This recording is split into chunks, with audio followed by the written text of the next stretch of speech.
Police descend on the Northwood area after gunshots ring out overnight. Good evening and thank you for joining us. A heavy police presence remains near Limbrick after gunshots were reported in the early morning hours. Thunder Bay Police responded to the area near Limbrick and Ashland Place at around 4 o'clock this morning. Officers from the Emergency Task Unit responded, and both the Major Crimes and Forensic Identification Units are investigating. According to police, there are no reports of any injuries at this time. Police markers could be seen placed around the area, likely showing where bullets or castings were found. The public can expect police to continue holding the area during their investigation. Anyone with information is asked to contact City Police or Crime Stoppers. A Thunder Bay man has been found not guilty of second-degree murder. That verdict was delivered for 26-year-old Joseph Hubbard this afternoon at the City Courthouse. Hubbard was arrested by City Police in June of 2022 following the stabbing death of 28-year-old John Rubin at an apartment on Miles Street. Hubbard pleaded not guilty after his trial last month. He testified that Rubin came to buy drugs but then sprayed body mist in his face and tried to rob him. Hubbard got a hold of a knife during the ensuing struggle and admitted to stabbing Rubin in the chest. Hubbard's lawyer called it an act of self-defense by a man fighting to save his own life. And today the judge agreed, saying the Crown failed to prove beyond a reasonable doubt that Hubbard's actions weren't in self-defense. The full story can be found on tvnewswatch.com. OPP in Nipigon and Schreiber are being commended by the RCMP for their help and swift action after a man wanted for murder in Alberta was arrested yesterday. 37-year-old David James Sietsma was the subject of a Canada-wide warrant for first-degree murder in the death of a man near Grand Prairie in March. OPP were first alerted to an incident in Gravel River near Nipigon. Officers then determined the suspect was driving a stolen vehicle. A spike belt was used and the vehicle was found near Sunset Drive, just west of Schreiber. Sietsma was arrested and will remain in custody in Nipigon until he's transferred to RCMP in Alberta. The city's new parking plan kicks in tomorrow. It means higher rates, extended paid hours, and payment required to park at the marina. Residents will have to pay to park at Prince Arthur's Landing every day except Sunday. Paid parking hours across the city have been extended to 7 a.m. to 9 p.m. Monday through Saturday. Metered rates will also increase to $2 per hour. Parking Supervisor Jonathan Pass says these moves ensure the burdens falls on the users. So this was one way that the revenues could be generated to help keep parking infrastructure off of the tax base and have it paid for by the users, those who actually park their vehicles. Lots of municipalities do have paid parking at their waterfront across Canada. The city is also offering a parking pass for the marina for $80. You can get a single 4-hour session every day, while all-day passes for the year are $140. Thunder Bay Transit users traveling from one end of the city to another by bus will now have to make 2 transfers. This comes after transit officials made changes to the mainline route, separating the network into 3 routes. Route 1 main line now operates strictly between the Waterfront Terminal and City Hall Terminal. The section from Westfort to City Hall has been renamed Route 18 Westfort, and the Waterfront Terminal to Current River section was changed to Route 17 Current River. The wait between buses on the 17 and 18 routes is now 45 minutes instead of 30. The change was made to reduce the impact of unplanned service cancellations due to driver shortages. Several transit riders have voiced concerns online about the changes. Transit manager Brad Loroff insists they take customer input seriously. We do service reviews 4 times a year where we look at the efficiency and of operations. We take into consideration rider feedback and whatnot. Sometimes it's difficult to employ the changes that are desired immediately. It might take us some time to do that, but it is something that we're committed to do to make our service better. This year's final group of Lakehead graduates received their degrees today at the Institute's 3rd convocation ceremony this morning. LU's new president, Jillian Siddall, says it's one of her favorite things to be a part of, and she's proud of what the students have accomplished. Jessica Clement reports. Friday morning saw hundreds more Lakehead University graduates come to the community auditorium to receive their degrees at LU's final convocation of the school year. The third ceremony was for the Faculty of Education and the Faculty of Engineering students. We spoke to some graduates about the huge milestone, with many feeling overwhelmed with emotions. I'm feeling a bit too excited, I would say. It's been a really rough journey, but I am very excited to pretty much complete the program. Surreal. It took a lot of hard work, but we're finally here, me and my comrades. And yeah, it's an amazing feeling. I feel relieved because it's been a year and 4 months. It was so intense, but now it's like all the stress is gone. I got it done and still managed surviving here. So I feel like I'm very happy because I will start my next journey here probably. It's a real proud feeling for us standing here and getting this shawls from one of the best universities ever. It's really a good job for us and just making our parents proud for us.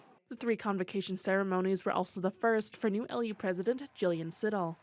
She says the past 2 days have been fantastic. Hundreds and hundreds of students and their families, their parents, their friends, in celebrating the culmination of all those years of hard work. So it's one of my favorite things to do, and it's just been a beautiful couple of days. Meanwhile, Siddall also commented on the pro-Palestine rally that took place outside of Thursday's convocations. The group was calling on the university to disclose and divest from all banks and corporations that profit from the attacks on Gaza.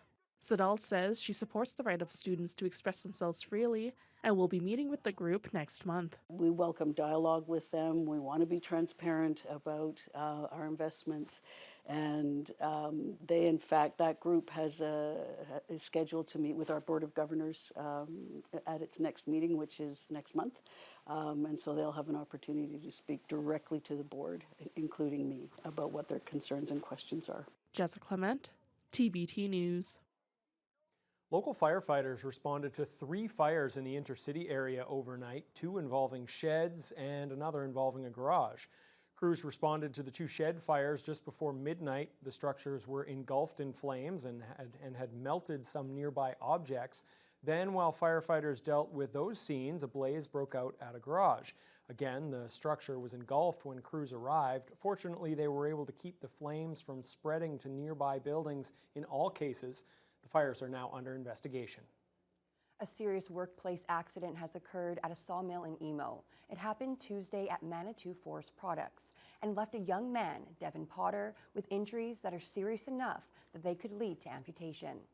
The Ministry of Labour confirms it was notified of an injury to a worker related to the use of machinery at the sawmill. A ministry inspector has been assigned to the case, and the investigation continues. Potter's mother says the injury was around his wrist on his dominant hand and that he was sent to Winnipeg for emergency surgery. It's still unclear if the hand could be saved. A GoFundMe has been launched to help with Potter's medical expenses and recovery. Things got political today as Pride Month in Thunder Bay kicked off with a flag-raising ceremony at City Hall. The event featured impassioned speeches from the 2S LGBTQIA+ leaders and local politicians on the need to fight to protect queer rights. Lee Noonan was there. Pride's roots as a protest movement were front and center as more than 100 people gathered at City Hall to raise the Pride flag and raise their voices against a wave of homophobia and transphobic threats and hatred. We are confronted by MPs and supposed leaders who launch unwarranted attacks against us simply for being. The rhetoric about pronouns and grammar, gender identity, claiming to want to protect the children while calling in bomb threats. Thunder Pride Chair Scotia Kauppi and Rainbow Collective President Jason Veltri say the threats are coming from a small minority of people and that overall support in the community is only growing.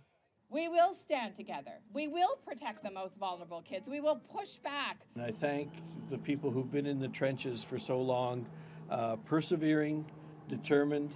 Let's respect each other. Let's be loving. Let's be kind to each other.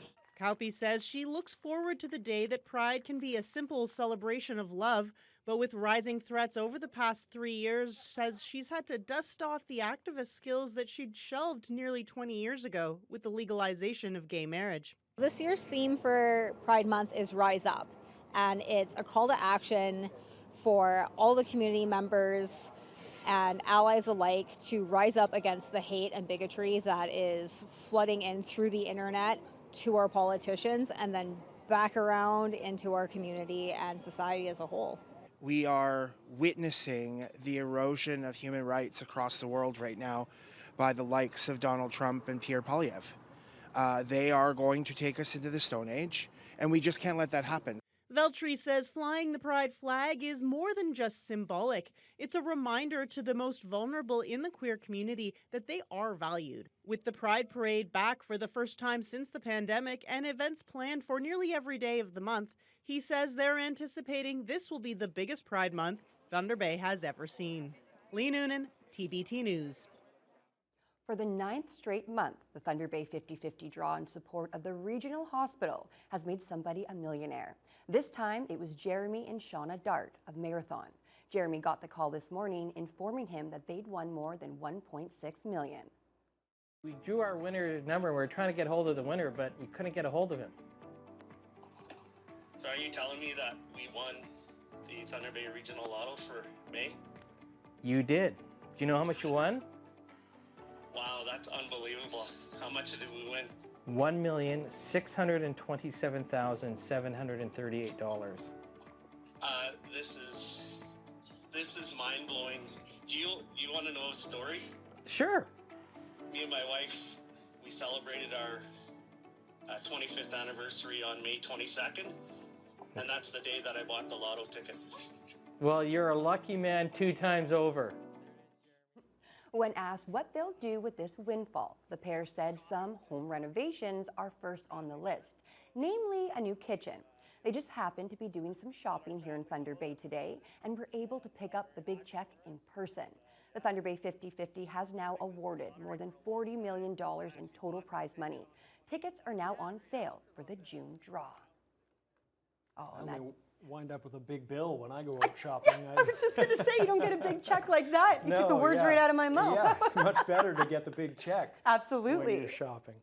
All right, well, we all feel like lucky winners, though, today, Fiona, as we have temperatures there. You can see them in mid-20s. Absolutely. This is actually above normal for this time of year, and it's absolutely gorgeous. We did see mostly cloudy skies for much of the day, and the winds were light most of the time. In fact, they started from the east-northeast about 7-8 kilometers an hour. They continued most of the day, and then in the last 2 to 3 hours in the afternoon, started to rotate around, come in from the south, and kick up a notch, gusting up to 36 kilometers an hour. Now, as far as those clouds, those came from this system that's pushing up from the south, not bringing really much rain. Most of the precipitation has been sticking over Lake Superior, but it was bringing some cloud cover and some somewhat unstable air masses through the region. Now, as you can see, temperature-wise, it was a pretty nice day throughout the region. Very mild to the west in the overnight, early morning hours. Temperatures staying in the low teens. But Fort Frances currently at 21, 20 in Dryden, Upsala, Sioux Lookout, Kenora. Red Lake didn't warm up quite as much. They're actually at their high for the day of 17 under mostly cloudy skies. Fort Frances enjoying quite a bit more sunshine for them.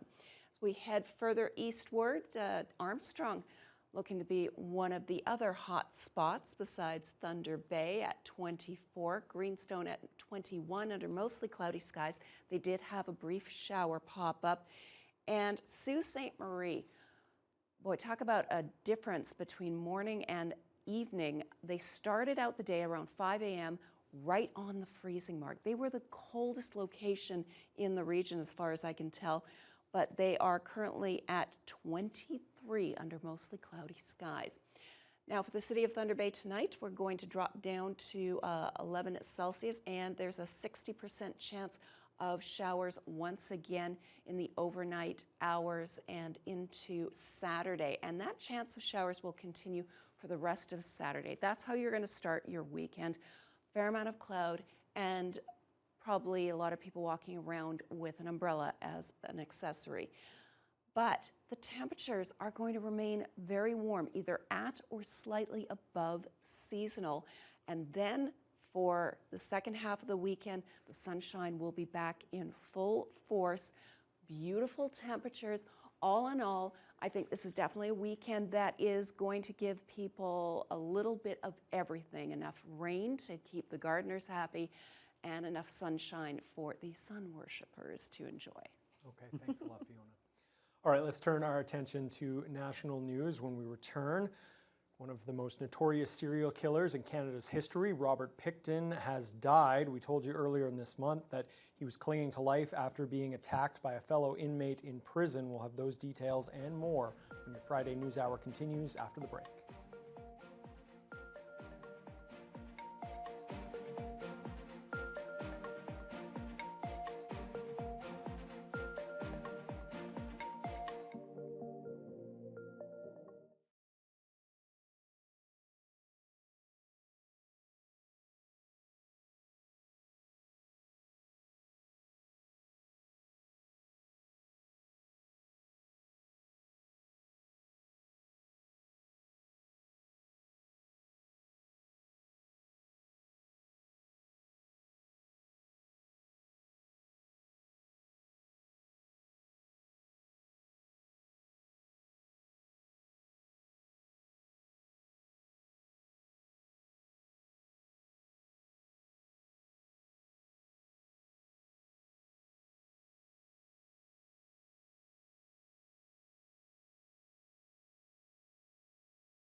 One of Canada's most notorious serial killers, Robert Pickton, has died.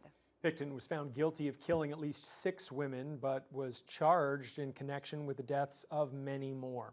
Pickton had been clinging to life in a medically induced coma after being attacked by another inmate earlier this month. He was convicted of 6 counts of second-degree murder, but had been charged with the deaths of 26 women and once bragged to an undercover officer that he had killed as many as 49 women. Many of his victims were Indigenous and had disappeared from Vancouver's downtown east side. His crimes sent shockwaves across the country and resulted in an inquiry that slammed police for their failure to stop him sooner. Pickton was 74. To the U.S. now, where Donald Trump is rallying against the American justice system today. One day after his conviction, the former president portrayed himself as a political victim and vowed to continue his pursuit of the most powerful office in the land. CTV's Judy Train reports. In front of supporters, former U.S. President Donald Trump, now a convicted criminal, blamed the American justice system. If they can do this to me, they can do this to anyone. These are bad people. These are, in many cases, I believe, sick people. In a unanimous verdict, Trump was found guilty of 34 charges for falsifying records to conceal payments to a porn star. Trump downplayed the crime. Hush money. It's not hush money. It's called the non-disclosure agreement. He railed against the judge, the jury, and the prosecutor and refused to accept any responsibility. It was a rigged trial. It's reckless. It's dangerous. It's irresponsible for anyone to say this was rigged just because they don't like the verdict. Our justice system has endured for nearly 250 years, and it literally is the cornerstone of America. Trump was found guilty in a New York state court on state charges, not federal offenses. The stain of conviction doesn't appear to have tarnished his luster. Instead, it's a fundraising boost. A record $39 million in about a 10-hour period. Money that come November's election could translate into precious votes. He remains the presumptive Republican presidential nominee. This will further divide Americans. I'm still voting for Donald Trump. I think this whole thing has been a mockery. I do hope that it sways people who do vote for him. I think that it definitely reflects on who he is and how he's going to be running the country. I am voting first time, so I am very excited to vote to the Trump. The federal government has so far remained quiet on Trump's conviction, the only comment coming from Foreign Affairs Minister Melanie Joly's office. She says Canada will work with whoever is elected to become the next leader of the United States. Judy Trin, CTV News, Ottawa. So Canada will work with Trump if he's elected, but will he be allowed into this country as a convicted felon? That's one of many lingering questions today. CTV's Tony Grace tries to answer some of the big ones coming from both sides of the border. First, on running for president, legal experts note there's nothing under the U.S. Constitution stopping Trump from running for president or taking office, even if he's in jail or under house arrest. The only three requirements are being a natural-born U.S. citizen, at least 35 years old, and a U.S. resident for at least 14 years. Next, Trump may also be able to vote, because although Florida, where he lives, restricts the voting rights of felons, it's a different story when it comes to out-of-state convictions. And New York, where he was convicted, only removes the right to vote while incarcerated. As for entering Canada, and the only time he was here as president was in 2018 for a G8 summit, the prospect of returning may become relevant if Trump is elected in November. Technically, anyone convicted of a crime is barred from entering Canada, but the Canadian government also has the discretion to let people in for diplomatic reasons. He would have to provide a pile of paperwork that would include character references to overcome his criminal inadmissibility in the short term if he's seeking compassionate humanitarian reasons, even diplomatic reasons to enter. The federal government can also place movement and security conditions on his visit, and getting the green light involves a lot of work. And that was Tony Grace reporting. U.S. President Joe Biden announced today that Israel has put forth a comprehensive new proposal for a Gaza ceasefire and hostage exchange. Biden says the proposal has been transmitted to Hamas via Qatar. Biden outlined some of the details of the Israeli proposal. A full and complete ceasefire, a withdrawal of Israeli forces from all populated areas of Gaza, release of a number of hostages, including women, the elderly, the wounded, in exchange for release of hundreds of Palestinian prisoners. This as Palestinians have begun returning to the city of Jabalia in northern Gaza after Israeli forces ended a 3-week offensive in the area. Thousands of civilians fled the area during the operation. Now many returning today say they have nowhere to go after their houses were destroyed. The Israeli military says it's completed its operation and withdrawn to prepare for another operation in Gaza. The military says it's eliminated hundreds of terrorists. Back in this country, Montreal police have arrested a billionaire former tech CEO, Robert Miller, on 21 charges of sexual assault, sexual interference, and sexual exploitation. The 80-year-old former CEO of Future Electronics was arrested at his Montreal home after officials reopened their investigation. Police say there are 10 alleged victims, some of whom were minors at the time that the incidents are said to have taken place, which police say happened between 1994 and 2006. With the Crown prosecutors and the Montreal police, we made a public call for new victims or any victim or any witness to come forward because we were willing to reopen the case and further it on, delve into it, and that's what happened. So based on some new information, some new people that came forward, we were able to further the case. Miller stepped down from his role with Future Electronics and sold the company last year. To some developing news coming out of Alberta today. Police are looking for a convicted killer who escaped from an Edmonton healing lodge. CTV's Nicole Lampa is in Edmonton with more. Corrections Canada says Edmonton police are now searching for 31-year-old Callum Auger, an inmate at this healing lodge, the Stan Daniels Healing Center near downtown Edmonton. Auger is serving a 7-year manslaughter sentence after he shot and killed a man northeast of Edmonton 3 years ago. Corrections Canada says Auger escaped around 12:30 yesterday afternoon from this minimum security facility. And we should note that this is the fourth inmate to escape this facility since the start of the year. Corrections Canada would only say that Auger is classified as low risk to public safety. However, they would not disclose when Auger was transferred to this healing lodge. Auger is described as 5'7", 122 pounds with blue eyes and brown hair, and also has tattoos on his chest as well as his forearms and calves. Edmonton police say anyone with a knowledge of whereabouts of where Auger is being asked to come forward. Nicole Lampa, CTV News, Edmonton. We know how important it is to limit screen time for kids, but experts say that becomes a lot easier if parents practice what they preach. CTV's Stephanie Seacoast tells us about a woman who's decided to ditch her smartphone altogether. Kelly Linehan is living in the moment. Hey, can I get a high five? High five. The former CTV Atlantic host, mom, and current grad student is taking a step back from social media to stay more present in her own life. I was like everybody else. I used it a lot. And then kids came in the picture. I tried to be more aware of that. I just don't want them to see me with my head down. I don't want to live life with my head down. Not only that, Linehan is taking it one step further. She's ditched her smartphone in favor of a flip phone. It's just that immediacy I'm trying to get away from. And we're all just geared to feeling that vibration in our pocket and going for it. And it interrupts our thoughts, our conversations. While you don't have to get rid of your devices to make an impact, clinical psychologist Dana Lee Bagley says not being present with your child can harm your relationship. Even though we like that expression about do as I say, not as I do, it's not really how it works, right?